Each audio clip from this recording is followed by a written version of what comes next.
If you're looking for some straight-up marketing advice that's super chilled and also a bit of a laugh, then grab yourself a drink and get ready for Marketing and Margaritas, a podcast that makes marketing entertaining. Brought to you by Rebel Nation, direct from regional Queensland. Hello and welcome to Marketing Margaritas. Today I'm going to be taking a different look at not-for-profit marketing and volunteering, and joining me today is Frances from Mackay Community Foundation. Welcome, Frances. Thanks, Jade. I know how much you love being on video, and it's one of your favourite things ever. Having done some videos for MCF, I really do appreciate you coming on today because I know it's you're a welcome. little bit out of your comfort zone, but I always love the fact that you always give it a go and you don't bitch about it like I do. Yeah, always say yes to every opportunity I can get. So See, I do the same thing, and then I kick myself on the day and I'm like, why did I say yes to that? Now I actually have to do it. Yeah. You feel better afterwards, though, I think. So, yeah. Okay, good. So, but you feel good already, right? Yeah, definitely. Yeah, definitely. 100%. You're so keen to do this. So, obviously, we've worked alongside each other in a couple of different capacities. So, in your previous career, you were a financial advisor and principal at the firm, etc., and we used to do marketing work with you there. And I think you were at Mackay Community Foundation before you retired, which you do not look anywhere near old enough to retire. So financial planning is obviously the game I should have been in. That word of retirement's a funny one. Yeah. I must admit, I call it the next chapter of Frances's life. I think that's such a good way of looking at it, though, man, because it doesn't mean actually stopping. No, it just means progressing to something else instead. Exactly. It's such a weird, though, retired. Like you're tired again? Yes. It's so strange. It's a word that we still are challenged to find the right word for I think, for particularly our clients when we're talking to them about, finishing work and going down another path. I think even when you're at work or anything, I think it's useful to think of life as your stages. Yes. You know what I mean? Yep. Like I feel like at the moment I'm entering a new stage of my life and that makes it exciting and a little bit, anyway, that's completely off track. We can talk about that all day. Exactly. So one of our most popular episodes from the podcast is one of our, it's like a really old one that we did with Nicolette Frost from the Neighbourhood Hub about not-for-profit marketing. Yes. So I was like, I really wanted to revisit the topic from a bit of a different perspective and also talk about volunteering, because volunteering is something that's really important to me, and it's something that we got instilled in us as kids, sort of thing, and not everyone necessarily has the same exposure to it. Yes. And I thought, with you, obviously, like what you do is volunteer, but you're also the chair of the board for Mackay Community Foundation. So it's not just the volunteering, there's actually quite a bit of responsibility in that respect as well. So I just thought you'd be really interesting to have on and basically drill you. Yeah, thank you. Everything to talk about it. Yeah. Okay, so let's start off with just learning a little bit more about you. Yes. So finance, why the hell did you get into finance? It's a funny one. I was thinking about this the other day, and I think it found me, I think I'd have to say. It's I was doing an accounting degree at the time externally and working for BHP, and then went on to Mackay Sugar. So I've touched a lot of those industries around our local area when I first came out of school. And it just so happened that my mum and dad's financial advisor then offered me a job a couple of years after finishing school. So I was at Mackay Sugar at the time.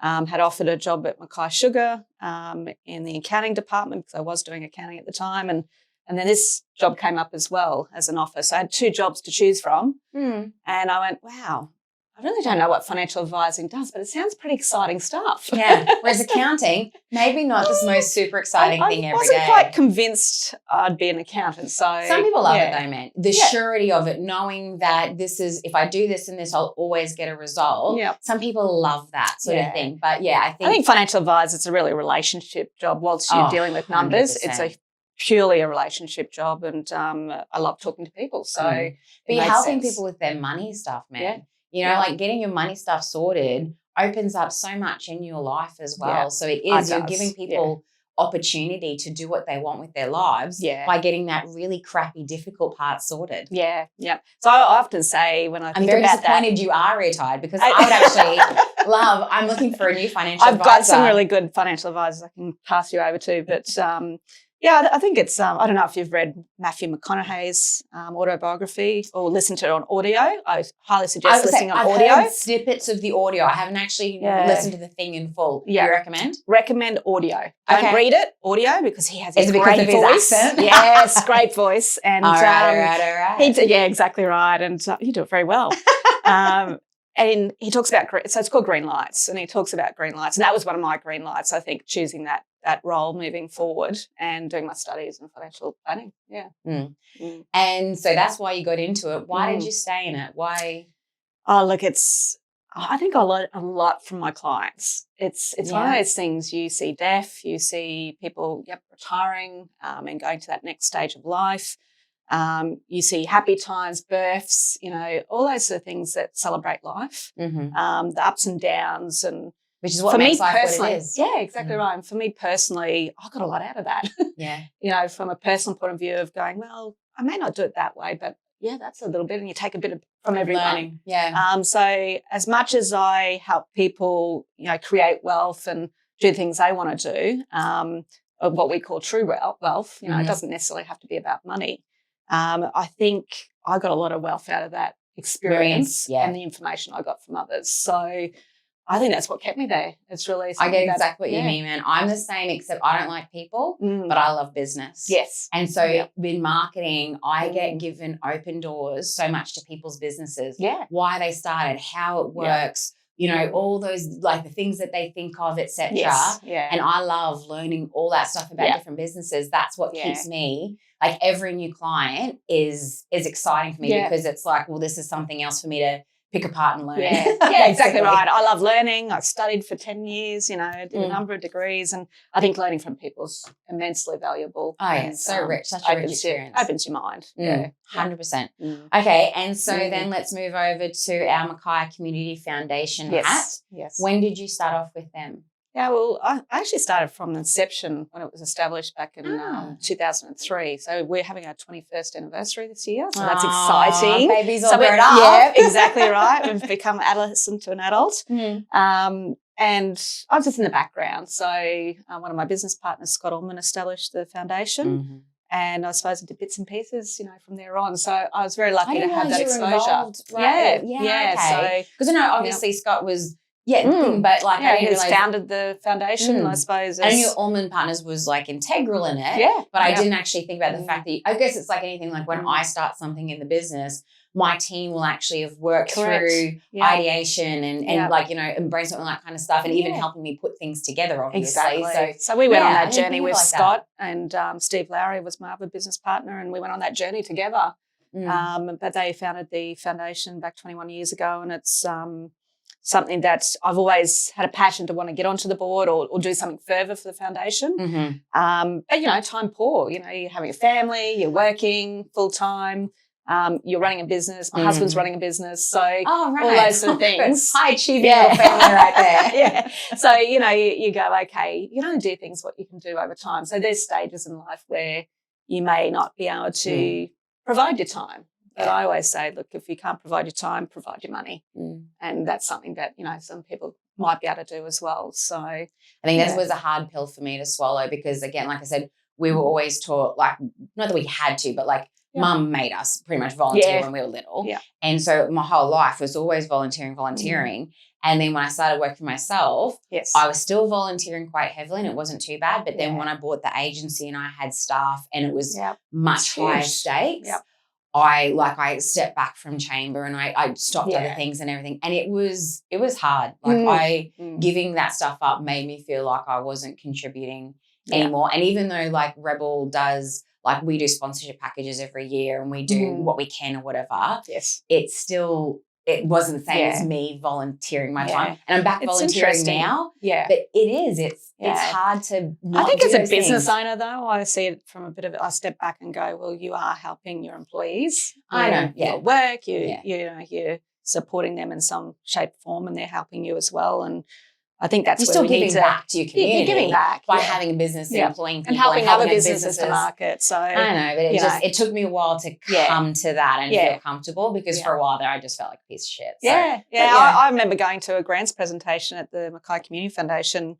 when I wasn't on the board and coming home a bit, it's a bit teary-eyed when you go to things because there's some amazing organisations out there. And what people are doing. Yep. And my mother said to me very wisely in my 20s, well, if you can't give your time because you're studying part-time, you're working full-time, you've just started a family, do give some of your money, you know, if that's something that you can do. So that's why you said, like, good old wise mothers, hey? I said a monthly direct debit set up to, I can't remember which animal charity it was at the time. Was it one of the, not Mackay Community Foundation, but and that was sort of like whatever you're passionate about. But it was like I just had that going, and that was kind of like it was only a small thing, but I'm like, that's at least I'm doing something, because it's hard. Yeah. So Mackay Community Foundation. I think it's really special and unique, and I think that it's amazing that we have this in our community, but I don't know shit all about money. Yes. So I thought it would be much more credible coming from someone who actually knows what they're talking about. Yeah. Can you just give us a brief overview of why this is not just another not-for-profit, not just another charity? Because it's really not. Yeah, it is unique in its way how we deal with donations. So I suppose for most charities out there or non-profits, you donate to them. They've got some sort of level of project or program in place, and they spend that money pretty instantly or over the 12 months. But for the Mackay Community Foundation, it's about when people donate to the foundation, we're really building a level of funds for our community in perpetuity. And what I mean by that is really, every donation you provide, it's invested, with some due diligence and great governance around that. And that investment produces a level of income, and that income will increase each year as we build that, what I call that nest of funds for our community. So that income really is generated out, it's distributed to in the form of grants to our non-profit organisations that are local. And these non-profit organisations are really helping people in need or vulnerable or at risk in our community. Yeah. And so, can you remember off the top of your head, roughly where are we with that principal invested amount right now? Yeah, definitely. I've got that straight on the top, financial. So the numbers figures. Yeah, the numbers are easy for me. We're sitting at 3.3 million at the moment in capital from 30th of June last year. When we did the financial statements, and for us, the last distribution. Yeah, last distribution, we had 170,000 we provided to the community. But I think the really key thing I'd like to get out of that message is prior to that year, we only gave grants of, but we gave grants of 70,000, and it's increased to 170,000. And that really came from a very generous donation of a commercial building. So that increased our corpus or our funds from 1.8 million to 3.3 million. And that's the impact. Yeah, that's the impact. It's gone from 70K to 170K, and that's not a once-off. Yes. This is an annual distribution that is only going to get bigger and bigger. And what is the goal here? Yeah, the goal here for us is as a foundation and building it, the board has an aim of $10 million in that fund in perpetuity. By 2040 or earlier. I really believe we can get there earlier. And what does that really mean for our community? I was saying, what is that? What is that capital investment? Yeah. What does that mean for the community? At the bare minimum, $500,000 a year we could provide to these non-profit organisations. And sustainable. Yeah, sustainable. Like it's not actually drawing on the principal. It's not using up your pool of funds. No. It is the interest. Yep. Yeah. Well, you look at our logo. Is that how that goes? Yeah, interest, income, derived from there. And I think it really comes back to our logo. If anyone's looking, we're talking about marketing and, that logo of the tree, it's really about all those sustainability of growing that tree with the donations and building that tree and the branches. And it just keeps going. Bearing that fruit. And we only pick the fruit. We don't cut the branches. Yeah. So not touching that capital at all. Yeah. No, I think it's amazing, man, what you guys are able to do. Like, one of the most notable ones that I've heard people talking about is the sleep bus. Yes. And I think it's the pink sleep bus. So that it's for women and children who are experiencing homelessness, to give them a safe space to sleep. And which is just something that, I know how ratchet I am after one crappy night's sleep. Yes. I can't imagine, I'm way too pampered to live right. But that having to do that night after night, how hard to ever get yourself back on your feet. Yep. Or just have any quality of life, even if you're continually not feeling safe, etc., and not being able to have good quality sleep, being able to offer respite. You know what I mean? It's a short-term respite. We know it's not a long-term solution, but certainly it's something that it's all people part of the puzzle, though. That's the thing. People say, "Oh, that's not going to fix blah blah," and it's like one thing will not fix a big issue like housing. No, it needs to be attacked from so many different angles. So many puzzle pieces to that. Exactly. And why do people get there and how they get there and what are the proactive ways we can deal with that within the community. So I mean, I'm not probably the expert in those areas, but certainly, you know, your Kaylee Brewsters who help the homeless and so forth at ASAP, you know, they'd be able to talk about that quite immensely and in depth as to what those experiences are like. Yeah, 100%. But I just think that project is a really obvious one of how there's a very tangible benefit for people living in our community. Yeah, and it's a huge impact straight away. So whilst we are an organisation that creates legacy for our community, we also are making a big impact now in the community, which is important. Even that other one, I can't remember the organisation, sorry, which is terrible. Phoenix Place, maybe? Yes. The one with they're fitting out the car. Driving equity. So I just think like, because I know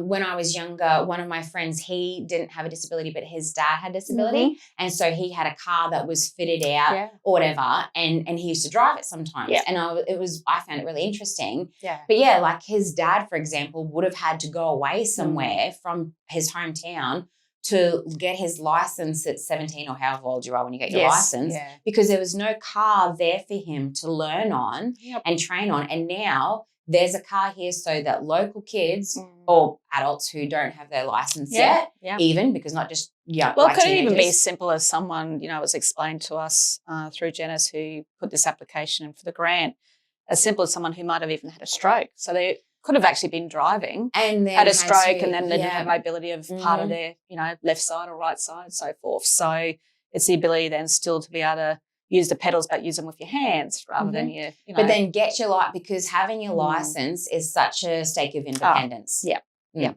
it has that, you know, as Janice explained, is that rippling effect through the community, not just for that particular person, but for the carers or the parents or whoever's caring for them. But it's enabling them, man. It's empowering them. It's just saying gives them jobs. Yeah, you might not necessarily be as fully able in every way as this person, but that doesn't need to be fully to your detriment. No. Like you can still go out with your mates and do your shopping and all that kind of stuff. And I just think it's those kind of things that just has such a big impact for each of those individual people. But then, like you said, the ripple that comes to that for the community. So exactly. And that's just two. And that's just volunteership. You know, you talk about the benefits. And you talk about the benefits of volunteering.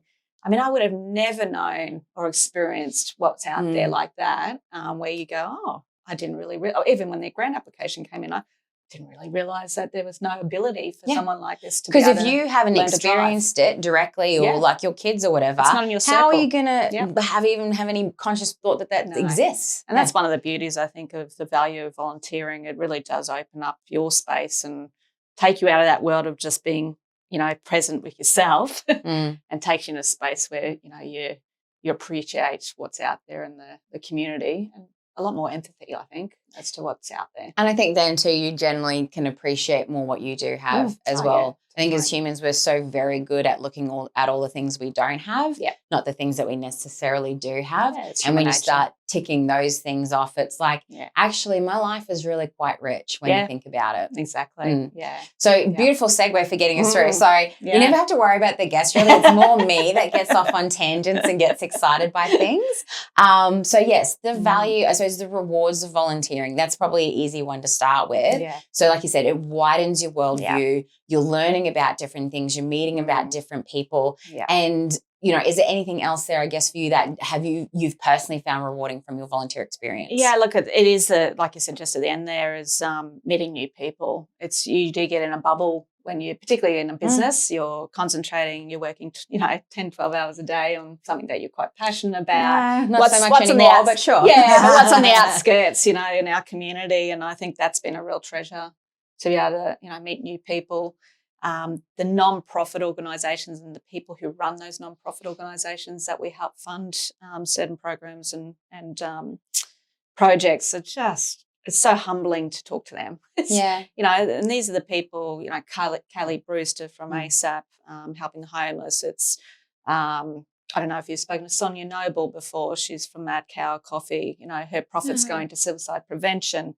And she's got, quite a personal story as to why she went that way in helping suicide prevention and just being able to listen to their stories and what they're so passionate about helping in our community. Jackie Camilleri from Trudy Crowley Foundation, the network she's been able to build there and the team support to help people with cancer. The time and effort that woman gives, and it's just, and she's just like, oh, it's just the smallest thing I can do. I'm like, you don't know what that means to not just that individual, but their families and stuff, man. Like it is, it's a bit mind-boggling, so those really. people, they empower me to do more and, be able to go, okay, how can we do this a bit more efficiently? And, what is the passion? Because that's where your expertise comes in too, because you're a strategic long-term thinker. Yeah, that's right. And it's sort of like everyone's got their skill sets. And so it's like, okay, so you're really great at being with people and being empathetic and stuff.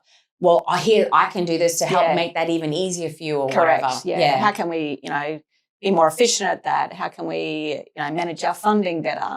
And not in the sense of like, oh, we're tightening ship or whatever. It's just more of like a, like you said, really how much good governance. Can we get out of the buck is really the key. Exactly. Like having really good governance and those kind of guiding principles so that this just keeps being more and more sustainable. And I think it's that legacy. It's absolutely that legacy. It is. And I think certainly if you're thinking about how we can stretch the buck when it comes to, helping the community, most people want to know that you are really being diligent with that money. Yeah. It's the trust of being able to donate to an organisation going, we are going to get the best out of your donation. Yeah, I'm not just giving you a few $1,000s to pay for your Christmas party at the end of the year. Exactly. That's I'm sure it's a humdinger.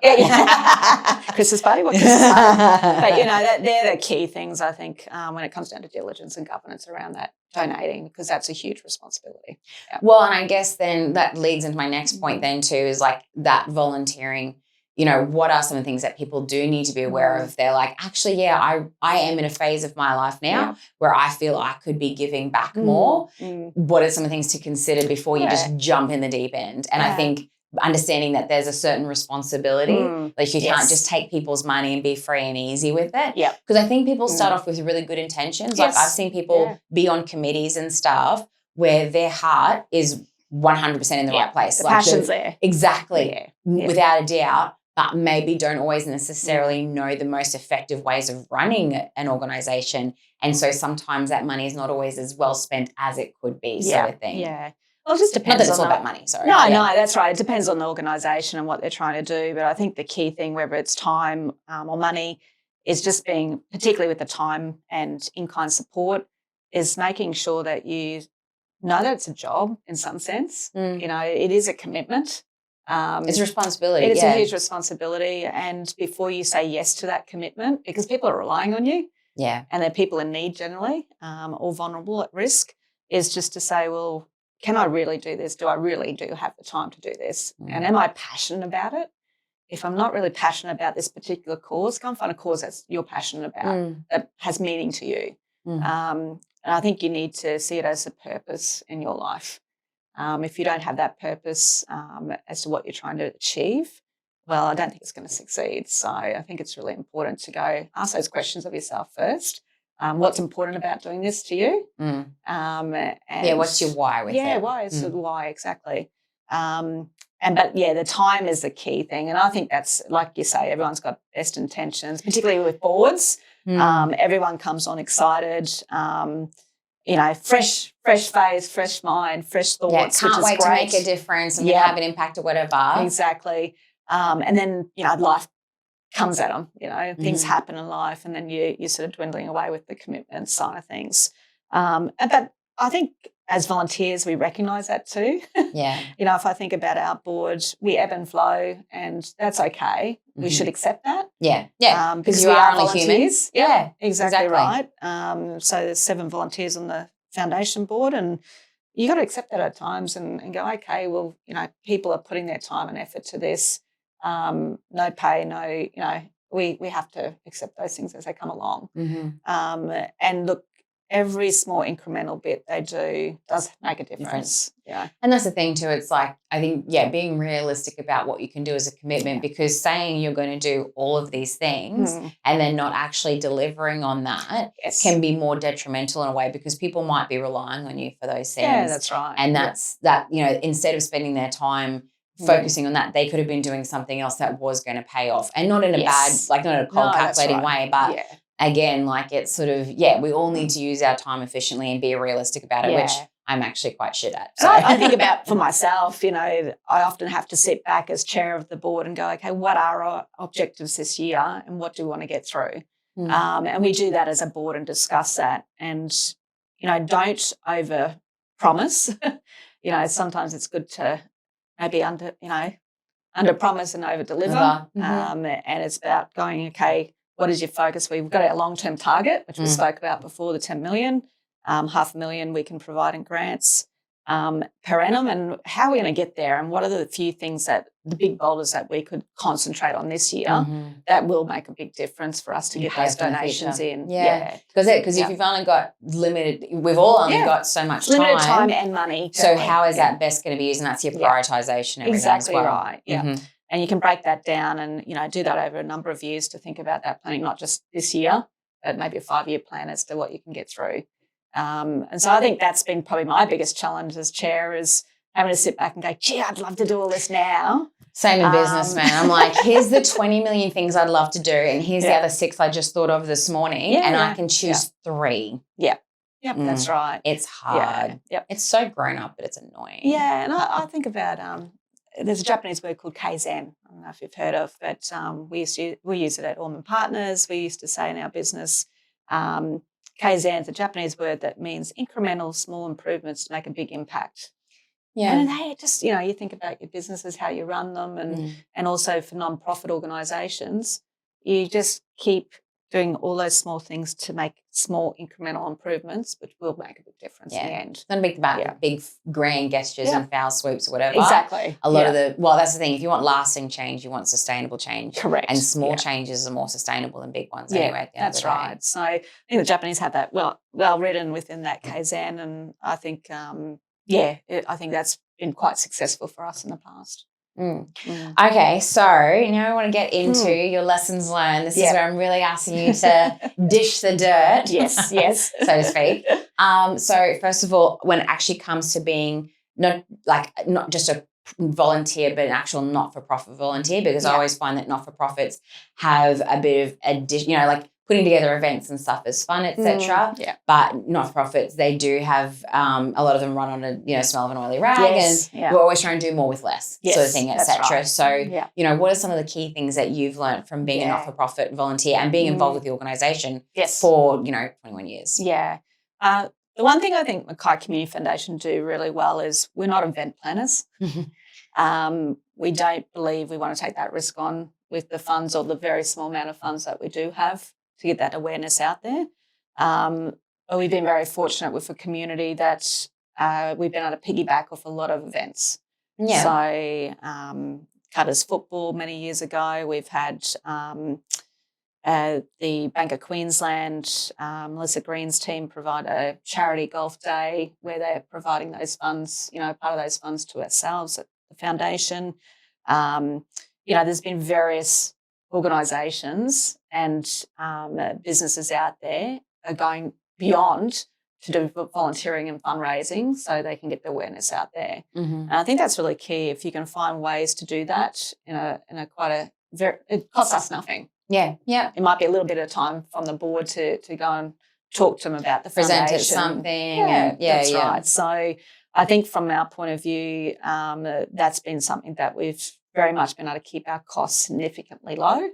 And for us, it's about getting the awareness out there in that low-cost environment, and being able to get people to tell the story, not us telling the story, but people, and the videos that you've helped us with, Josh and yourself, is to get people who have been impacted by those grants to tell the story. From their perspective especially, Exactly. I think, we can say, trust me, but we have lots of community impact. I think that's not genuine and it's not authentic. We are passionate about what we do. We know we do well, and we know that people can trust where that money is going to. But at the end of the day, they want to hear from the people who have really been impacted and what that's meant to them. And I think that's really important. And certainly the impact's been for those non-profits to be able to continue to run by giving some funding in certain areas. Okay.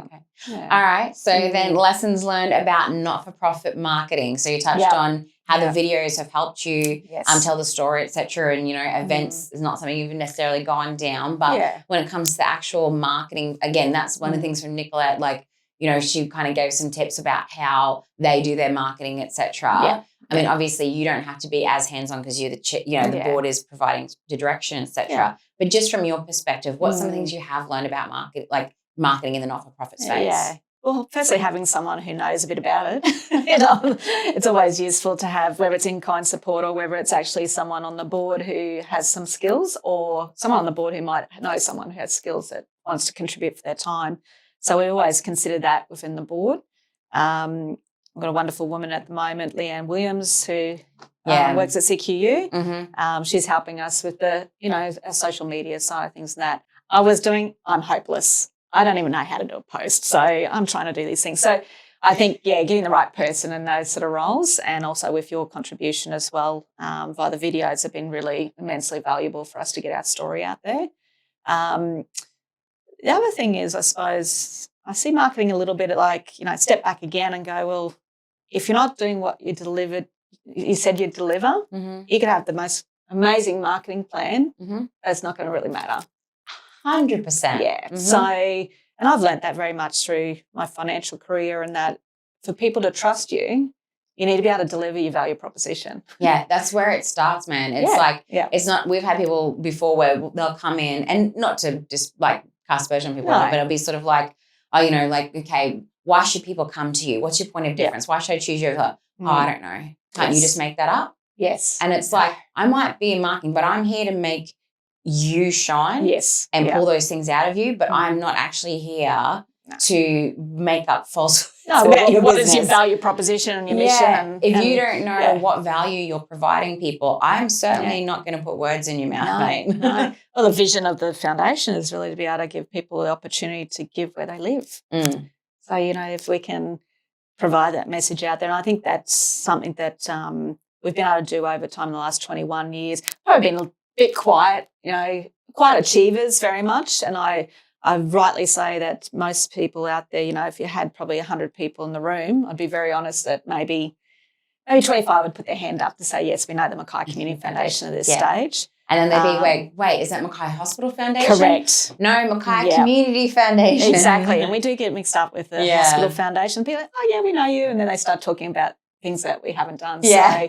That is the challenge for us. And I certainly put that on the table. It's something that we continue to work through. But I do believe length of time and legacy will provide the ability, if you keep delivering what you're delivering, people watch. People are watching out there. And if they want to provide a legacy through bequests or whatever that is, those things do pop up, and we have seen that pop up over time, and you just don't know what's out there.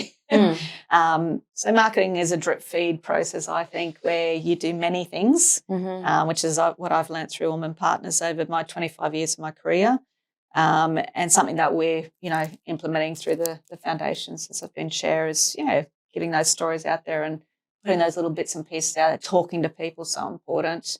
Building that relationships. face-to-face communication, and I think too, just like you said, having such a clear vision and mission just makes it so easy for people to understand what you're about, and whether they're on board. If you don't have that, you can't communicate your message. So, exactly. And that's not should I be on Facebook or should I be trying TikTok now? It's not about that kind of granular stuff. It's like, if you are really clear on the value you're providing and where you want to head and who you're helping, then it's just so much easier for other people to get on board with you. Correct. Because it's just like you've just provided that direction for them, and they're either with it or they don't care, which is fine. Right. Each and that's their fine, own. But it's like that's just such an easier thing to communicate.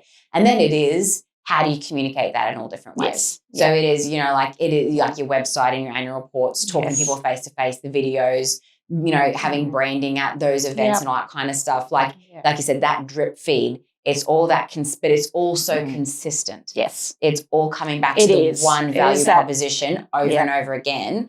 Give where so you live. So clear. Give where you live. That's the story we want to tell out there. So, and that's the thing. There's nothing wrong with people when they have an event and they give to Cancer Council Queensland. Fantastic. Have at it. But they know if they do something, if they have an event and they're, I use that as an easy example. If they, host some sort of event or whatever, and they're going to give a portion of ticket sales as a donation, it is that, well, this is an option to give where you live. Yes, that's exactly right. And it's not just like, I'm going to the one organisation. It's like, well, that then feeds into a number of different organisations every single year. Yeah, exactly right. And I mean, the non-profit organisation, charities out there, it's saturated. it can be quite competitive, but we've never seen it as something that we want to be competing against the people we're helping. Work together, exactly. Work together.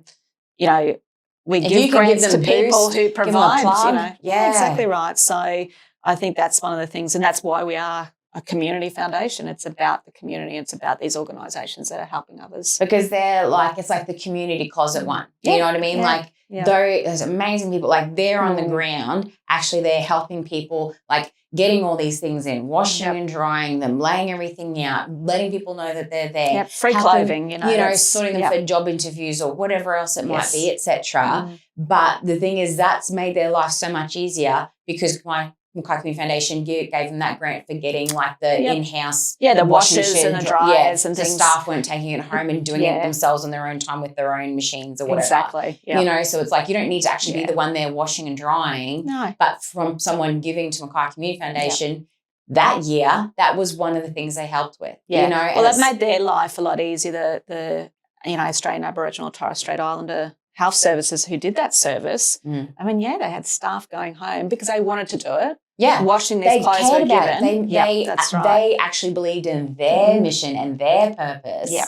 And so you're just feeding into that. And so now they can do that whilst they're doing their work. The washing can be on doing those sort of things at the place. That was so grateful, man. When we were out there interviewing and stuff, obviously we had the main thing, but we were also talking to a couple of other people and whatever. And it's such a proftional setup and everything. They are a very professional service, and Val does a great job down there. It was just, and again, for me, like you said, meeting them, learning that story, learning about them and what they're doing and how that's impacting our community.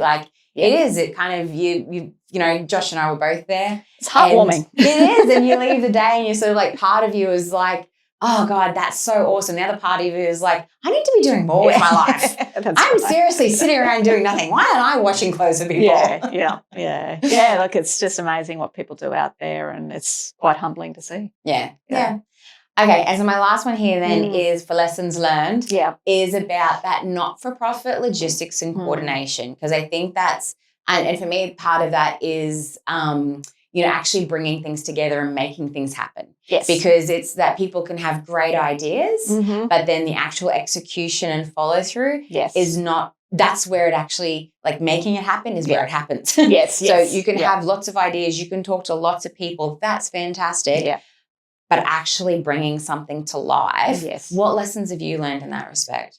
I think, like I said before, I think it's you can do so many different things to provide awareness out there in the community, but there's always some good gems there that you pick from all those ideas. So it's that brainstorming, which many businesses will do. They'll do all that brainstorming, just getting down to some of those fundamental couple of things that they can concentrate on for the year. I think that's key. Yeah. It's the only way you're going to be able to implement, because if you're doing this, that and that, it's like having your fingers in many pies, and you just can't do that and operate that way. So I think personally attacked right now, but that's so true. Because there's so many different things that could help, and until you, and especially when you get excited by stuff, it's well, how am I supposed to know which one's going to have the most impact? Yeah.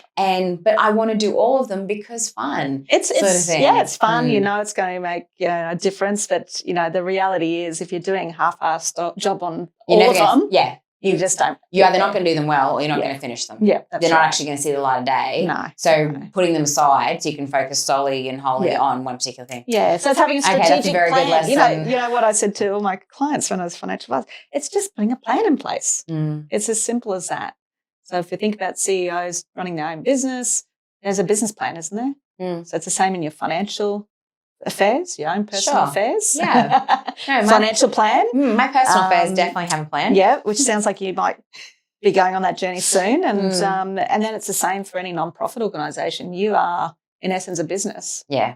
Even though you're not required to make a profit, you are running a business, and that's how we see it. I think that is absolutely a really fantastic message, Frances, is treating it like it is a business. Yep. Because I think that while it might be, what you do for love and what you do to give back and what you care about and all that type of thing, if you actually treat it like a business, you'll probably find you are going to be a little bit oh, do we need to actually buy brand new blah, blah? Yeah. Can we maybe just borrow something this year? And you know what I mean? Like just be a little bit more strategic and considerate about what some you're of doing. those startup nonprofits, you know, they've got all the passion in the world and the people who've had experiences in those worlds.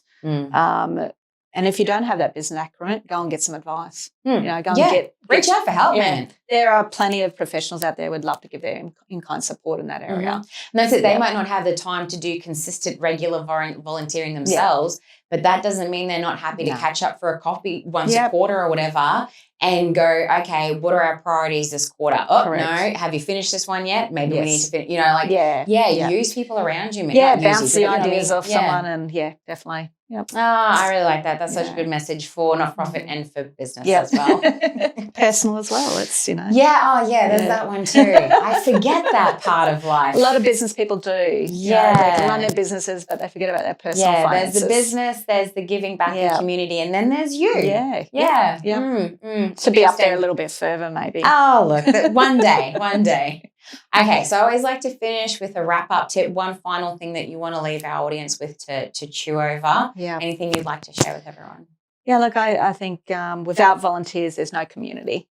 And I think for the Mackay Community Foundation and being involved in our wonderful, vibrant local community, we have challenges and no doubt they're not going to be, you know, solved overnight. But as a community, I think, again, if I can use a Japanese term, ikigai, and, you know, another book, gift for you, Jade. Ikigai is a book about community and centenarians from Japan, people who've lived over 100 years of age.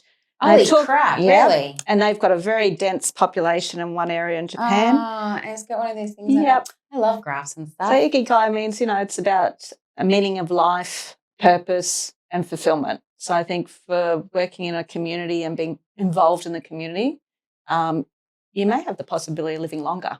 And that's what this book's about. So gift for you. And I think just to leave the listeners and that is to say, get involved in your community.